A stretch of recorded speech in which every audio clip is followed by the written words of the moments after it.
हरियाणा के लोकप्रिय मुख्यमंत्री श्रीमान नायब सिंह सैनी जी, केंद्रीय मंत्रिमंडल के मेरे सहयोगी मनोहर लाल जी, राव इंद्रजीत सिंह जी, कृष्णपाल जी, हरियाणा सरकार के मंत्रीगण, सांसद और विधायकगण और मेरे प्यारे भाई और बहनों, हरियाणा के मेरे भाई बहनन मोदी की राम राम।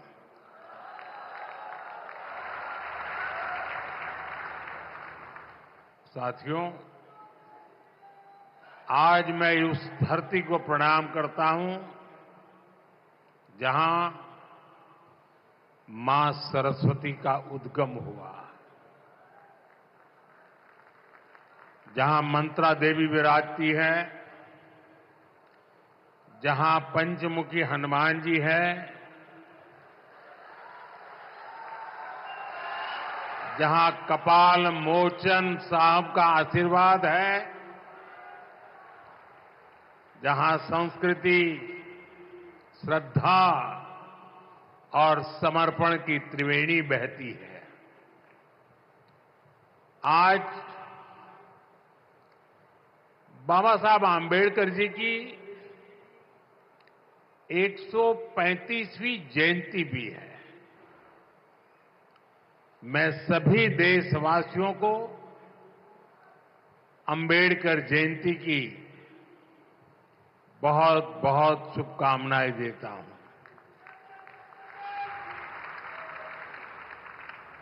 बाबा साहब का विजन, उनकी प्रेरणा निरंतर विकसित भारत की यात्रा में हमें दिशा दिखा रही है। साथियों, यमुनानगर सिर्फ एक शहर नहीं, ये भारत के औद्योगिक नक्शे का भी अहम हिस्सा है। प्लाईवुड से लेकर पीतल और स्टील तक ये पूरा क्षेत्र भारत की अर्थव्यवस्था को मजबूती देता है। कपाल मोचन मेला, ऋषि वेदव्यास की तपोभूमि और गुरु गोविंद सिंह जी की एक प्रकार से शस्त्र भूमि। साथियों, ये अपने आप में एक गरिमा बढ़ाने वाली बात है। और यमुनानगर के साथ तो जैसे अभी मनोहर लाल जी बता रहे थे, सैनी जी बता रहे थे, मेरी कई पुरानी यादें जुड़ी हुई हैं। जब मैं हरियाणा का प्रभारी था तो पंचकुला से यहां आना जाना लगा रहता था। यहां काफी सारे पुराने कार्यकर्ताओं के साथ मुझे काम करने का अवसर मिला है। ऐसे कर्मठ कार्यकर्ताओं की परंपरा आज भी चल रही है। साथियों, हरियाणा लगातार तीसरी बार डबल इंजन सरकार के विकास की डबल रफ्तार को देख रहा है। और अब तो सैनी जी कह रहे हैं ट्रिपल सरकार। विकसित भारत के लिए विकसित हरियाणा, यह हमारा संकल्प है। इस संकल्प की सिद्धि के लिए, हरियाणा के लोगों की सेवा के लिए यहां के युवाओं के सपनों को पूरा करने के लिए हम ज्यादा स्पीड से, ज्यादा बड़े स्केल पर काम करते रहते हैं। आज यहां शुरू हुई विकास परियोजनाएं, ये भी इसी का जीता जागता उदाहरण है। मैं हरियाणा के लोगों को इस विकास परियोजनाओं के लिए बहुत बहुत बधाई देता हूं। साथियों, मुझे गर्व है कि हमारी सरकार बाबा साहब के विचारों को आगे बढ़ाते हुए चल रही है। बाबा साहब आंबेडकर ने उद्योगों के विकास को सामाजिक न्याय का मार्ग बताया था। बाबा साहब ने भारत में छोटी जोतों की समस्या को पहचाना था। बाबा साहब कहते थे कि दलितों के पास खेती के लिए पर्याप्त जमीन नहीं है, इसलिए दलितों को उद्योगों से सबसे अधिक फायदा होगा। बाबा साहब का विजन था कि उद्योगों से दलितों को ज्यादा रोजगार मिलेंगे और उनका जीवन स्तर ऊपर उठेगा। भारत में औद्योगिकरण की दिशा में बाबा साहब ने देश के पहले उद्योग मंत्री डॉक्टर श्यामा प्रसाद मुखर्जी के साथ मिलकर काम किया था। साथियों, औद्योगिकरण और मैन्युफैक्चरिंग के इस तालमेल को दीनबंधु चौधरी छोटू राम जी ने भी गांव की समृद्धि का आधार माना था। वो कहते थे, गांवों में सच्ची समृद्धि तब आएगी जब किसान खेती के साथ साथ छोटे उद्योगों के माध्यम से भी अपनी आय बढ़ाएगा। गांव और किसान के लिए जीवन खपाने वाले चौधरी चरण सिंह जी की सोच भी इससे अलग नहीं थी। चौधरी साहब कहते थे, औद्योगिक विकास को कृषि का पूरक होना चाहिए। दोनों हमारी अर्थव्यवस्था के स्तंभ हैं। साथियों, मेक इन इंडिया के, आत्मनिर्भर भारत के मूल में भी यही भावना है, यही विचार है, यही प्रेरणा है। इसलिए हमारी सरकार भारत में मैन्युफैक्चरिंग पर इतना बल दे रही है। इस वर्ष के बजट में हमने मिशन मैन्युफैक्चरिंग की घोषणा की है। इसका मकसद है कि दलित, पिछड़े, शोषित, वंचित नौजवानों को ज्यादा से ज्यादा रोजगार मिले, नौजवानों को जरूरी ट्रेनिंग मिले, व्यापार कारोबार का खर्चा कम हो, एमएसएमई सेक्टर को मजबूती मिले, उद्योगों को टेक्नोलॉजी का लाभ मिले और हमारे उत्पाद दुनिया में सबसे बेहतरीन हो। इन सारे लक्ष्यों को प्राप्त करने के लिए बहुत जरूरी है कि देश में बिजली की कोई कमी न हो। हमें एनर्जी में भी आत्मनिर्भर होना ही होगा। इसलिए आज का ये कार्यक्रम बहुत अहम है। आज Dinbandhu Chaudhary Chhoturam thermal power plant की तीसरी इकाई का काम शुरू हुआ है। इसका फायदा यमुना नगर को होगा, उद्योगों को होगा। भारत में जितना औद्योगिक विकास, जैसे प्लाईवुड बनता है, उसका आधा तो यमुना नगर में होता है। यहां एल्यूमीनियम, कॉपर और पित्तल के बर्तनों की मैन्युफैक्चरिंग बड़े पैमाने पर होती है। यहीं से पेट्रोकेमिकल प्लांट के उपकरण दुनिया के कई देशों में भेजे जाते हैं। बिजली का उत्पादन बढ़ने से इन सभी को फायदा होगा। यहां मिशन मैन्युफैक्चरिंग को मदद मिलेगी। साथियों, विकसित भारत के निर्माण में बिजली की बहुत बड़ी भूमिका होने वाली है और हमारी सरकार बिजली की उपलब्धता बढ़ाने के लिए चौतरफा काम कर रही है। चाहे वन नेशन वन ग्रिड हो, नए कोल पावर प्लांट हो, सोलर एनर्जी हो, न्यूक्लियर सेक्टर का विस्तार हो, हमारा प्रयास है कि देश में बिजली का उत्पादन बढ़े, राष्ट्र निर्माण में बिजली की कमी बाधा न बने। लेकिन साथियों, हमें कांग्रेस के दिनों को भी भूलना नहीं चाहिए।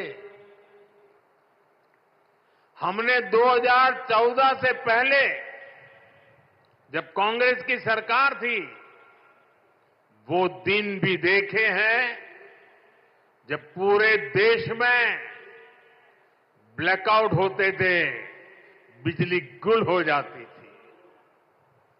कांग्रेस की सरकार रहती तो देश को आज भी ऐसे ही ब्लैकआउट से गुजरना पड़ता। न कारखाने चल पाते, न रेल चल पाती, न खेतों में पानी पहुंच पाता। यानी कांग्रेस की सरकार रहती तो ऐसे ही संकट बना रहता, बढ़ता रहता। अब इतने वर्षों के बाद, प्रयासों के बाद आज हालात बदल रहा है। बीते एक दशक में भारत ने बिजली उत्पादन की क्षमता को करीब करीब 2 गुना किया है।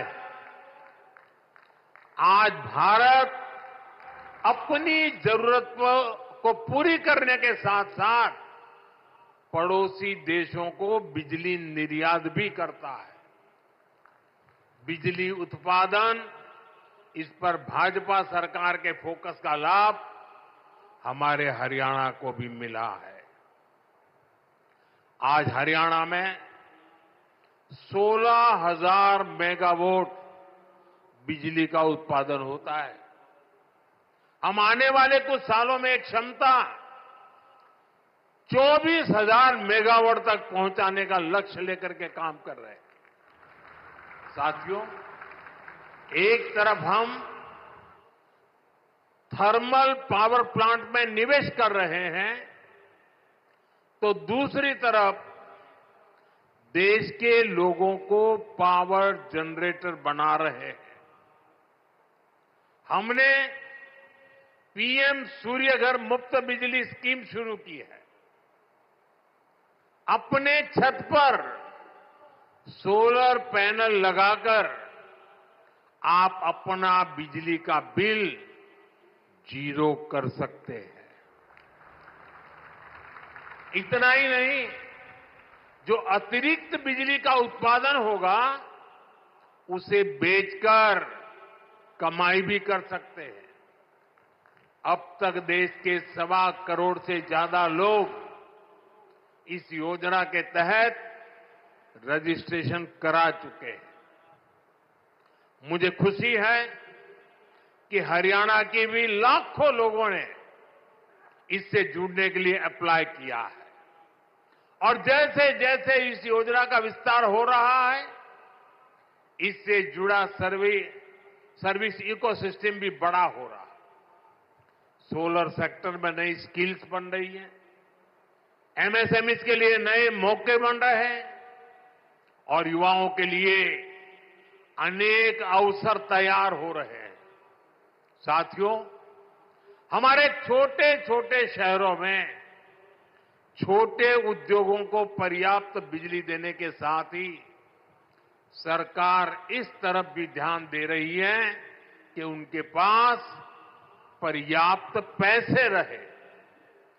कोरोना काल में एमएसएमई को बचाने की लाखों करोड़ों रुपए की सहायता सरकार ने दी है। छोटे उद्योग भी अपना विस्तार कर सके, इसके लिए हमने एमएसएमई की परिभाषा बदली है। अब छोटे उद्योगों को ये डर नहीं सताता कि जैसे ही वो आगे बढ़े सरकारी मदद छीन जाएगी। अब सरकार छोटे उद्योग के लिए स्पेशल क्रेडिट कार्ड की सुविधा देने जा रही है। क्रेडिट गारंटी कवरेज को भी बढ़ाया जा रहा है। अभी कुछ दिन पहले ही मुद्रा योजना को 10 साल पूरे हुए हैं। आपको जानकर के खुशी भी होगी और सुखद आश्चर्य भी होगा। मुद्रा योजना में पिछले 10 साल में देश के सामान्य लोग जो पहली बार उद्योग के क्षेत्र में आ रहे, कारोबार के क्षेत्र में आ रहे थे, उनको बिना गारंटी 33 लाख करोड़ रुपए, आप कल्पना कीजिए, 33 लाख करोड़ रुपए बिना गारंटी के लोन के रूप में दिए जा चुके हैं। इस योजना के 50% से भी ज्यादा लाभार्थी एससी, एसटी, ओबीसी परिवार के ही साथी हैं। कोशिश यही है कि छोटे उद्योग हमारे नौजवानों के बड़े सपनों को पूरा करें। साथियों, हरियाणा के हमारे किसान भाई बहनों की मेहनत हर भारतीय की थाली में नजर आती है। भाजपा की डबल इंजन की सरकार किसानों के दुख सुख की सबसे बड़ी साथी है। हमारा प्रयास है कि हरियाणा के किसानों का सामर्थ्य बढ़े।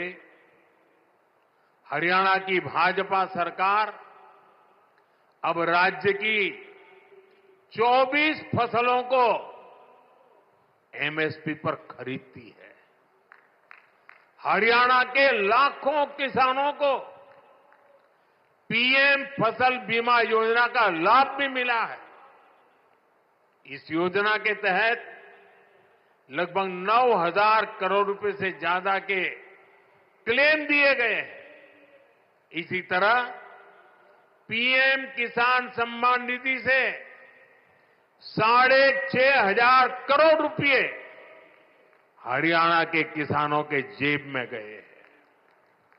साथियों, हरियाणा सरकार ने अंग्रेजों के जमाने से चले आ रहे आबियाना को भी खत्म कर दिया है। अब आपको नहर के पानी पर टैक्स भी नहीं देना पड़ेगा और आबियाने का जो 130 करोड़ रुपए से ज्यादा का बकाया था, वो भी माफ हो गया है। साथियों, डबल इंजन सरकार के प्रयासों से किसानों को, पशुपालकों को आय के नए साधन मिल रहे हैं। गोवर्धन योजना इसे किसानों के कचरे के निपटारे और उससे आय का अवसर मिल रहा है। गोबर से, खेती के अवशेष से, दूसरे जैविक कचरे से बायोगैस बनाई जा रही है। इस वर्ष के बजट में देश भर में 500 गोवर्धन प्लांट बनाने की घोषणा की गई है। आज यमुनानगर ने भी नए गोवर्धन प्लांट की आधारशिला रखी गई है। इससे नगर निगम के भी हर साल 3 करोड़ रुपए बचेंगे। गोवर्धन योजना स्वच्छ भारत अभियान में भी मदद कर रही है। साथियों, हरियाणा की गाड़ी अब विकास के पथ पर दौड़ रही है। यहां आने से पहले मुझे हिसार में लोगों के बीच जाने का अवसर मिला। वहां से अयोध्या धाम के लिए सीधी हवाई सेवा शुरू हुई है। आज रेवाड़ी के लोगों को बाईपास की सौगात भी मिली है। अब रेवाड़ी के बाजार, चौराहों, रेलवे फाटकों पर लगने वाले ट्रैफिक जाम से लोगों को छुटकारा मिल जाएगा। ये 4 लेन का बाईपास गाड़ियों को बड़ी आसानी से शहर से बाहर निकाल देगा। दिल्ली से नारनौल की यात्रा में 1 घंटा समय कम लगेगा। मैं आपको इसकी बधाई देता हूं। साथियों, हमारे लिए राजनीति सत्ता सुख का नहीं, सेवा का माध्यम है। जनता की भी सेवा का माध्यम और देश की सेवा का भी माध्यम। इसलिए भाजपा जो कहती है उसे डंके की चोट पर करती भी है। हरियाणा में तीसरी बार सरकार बनने के बाद हम लगातार आपसे किए वायदे पूरे कर रहे हैं। लेकिन कांग्रेस शासित राज्यों में क्या हो रहा है? जनता से पूरा विश्वासघात। पड़ोस में देखिए, हिमाचल में जनता कितनी परेशान है। विकास के, जन कल्याण के सारे काम ठप पड़े हैं। कर्नाटका में बिजली से लेकर दूध तक, बस किराए से लेकर बीज तक, हर चीज महंगी हो रही है। मैं सोशल मीडिया पर देख रहा था, कर्नाटका में कांग्रेस सरकार ने जो महंगाई बढ़ाई है, भांति भांति के टैक्स लगाए हैं। सोशल मीडिया में लोगों ने बड़ा आर्टिकुलेट किया है और उन्होंने कहा है, और A to Z पूरी ABCD और हर अक्षर के साथ कैसे कैसे उन्होंने टैक्स बढ़ाए, उसका A to Z पूरा लिस्ट बना करके ये कर्नाटक की कांग्रेस सरकार की पोल खोल के रखी है। खुद वहां के मुख्यमंत्री के करीबी कहते हैं कि कांग्रेस ने कर्नाटका को करप्शन में नंबर 1 बना दिया। साथियों, तेलंगाना की कांग्रेस सरकार भी जनता से किए वादे भूल गई है। वहां कांग्रेस, वहां की सरकार जंगलों पर बुलडोजर चलवाने में व्यस्त है। प्रकृति को नुकसान, जानवरों को खतरा, यही है कांग्रेस की कार्यशैली। हम यहां कचरे से गोवर्धन बनाने के लिए मेहनत कर रहे हैं और वो बने बनाए जंगलों को उजाड़ रहे हैं। यानी सरकार चलाने के 2 मॉडल आपके सामने हैं। एक तरफ कांग्रेस का मॉडल है जो पूरी तरह झूठ साबित हो चुका है, जिसमें सिर्फ कश्मीर कुर्सी के बारे में सोचा जाता है। दूसरा मॉडल बीजेपी का है जो सत्य के आधार पर चल रहा है, बाबा साहब आंबेडकर ने दी हुई दिशा पर चल रहा है, संविधान की मर्यादाओं को सर आंखों पर चढ़ा के चल रहा है। और सपना है विकसित भारत बनाने के लिए प्रयास करना। आज यहां यमुना नगर में भी हम इसी प्रयास को आगे बढ़ता देखते हैं। साथियों, मैं आपसे एक और अहम विषय की चर्चा करना चाहता हूं। कल देश ने वैशाखी का पर्व मनाया है। कल ही जलियांवाला बाग हत्याकांड के भी 106 वर्ष हुए हैं।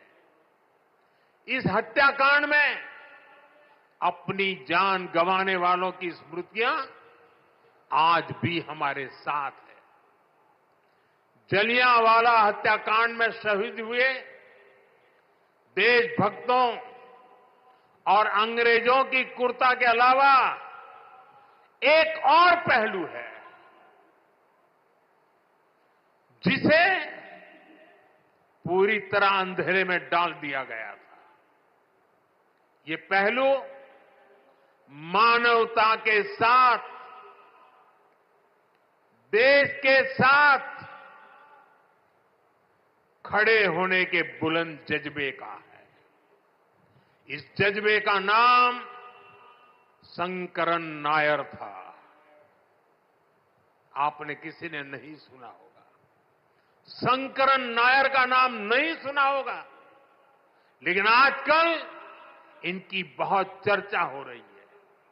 शंकरन नायर जी एक प्रसिद्ध वकील थे और उस जमाने में 100 साल पहले अंग्रेजी सरकार में बहुत बड़े पद पर विराजमान थे।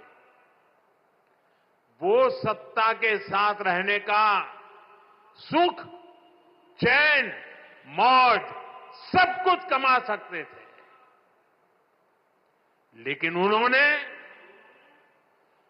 विदेशी शासन की क्रूरता के विरुद्ध जलियांवाला बाग की घटना से व्यथित होकर मैदान में उतरे। उन्होंने अंग्रेजों के विरुद्ध आवाज उठाई। उन्होंने उस बड़े पद से लात मार करके इसे छोड़ दिया। केरल के थे, घटना पंजाब में घटी थी। उन्होंने जलियांवाला बाग हत्याकांड केस लड़ने का खुद ने फैसला किया। वो अपने दम पर लड़े, अंग्रेजी साम्राज्य को हिला कर रख दिया।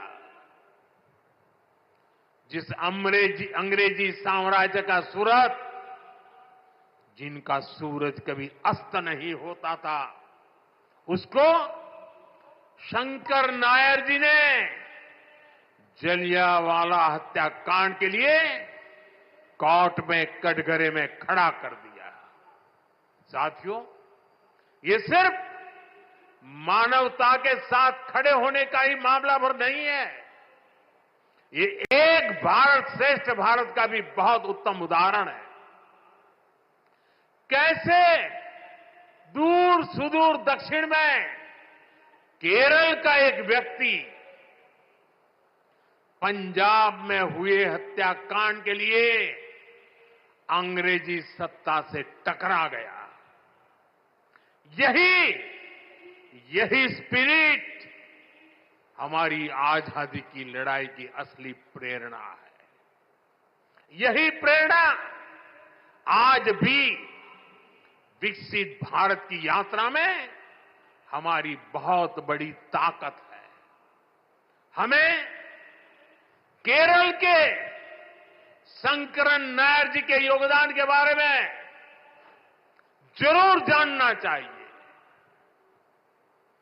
और पंजाब, हरियाणा, हिमाचल, यहां के एक एक बच्चे को जानना चाहिए। साथियों, गरीब, किसान, नौजवान और नारी शक्ति, इन चारों स्तंभों को सशक्त करने के लिए डबल इंजन सरकार निरंतर काम कर रही है। हम सभी के प्रयासों से हरियाणा जरूर विकसित होगा, मैं अपनी आंखों से देख रहा हूं, हरियाणा फलेगा, फूलेगा, देश का नाम रोशन करेगा। आप सभी को इन अनेक विकास कार्यों के लिए बहुत बहुत शुभकामनाएं। दोनों हाथ ऊपर करके पूरी ताकत से मेरे साथ बोलिए, भारत माता की,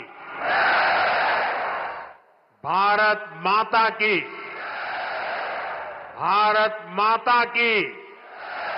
बहुत बहुत धन्यवाद।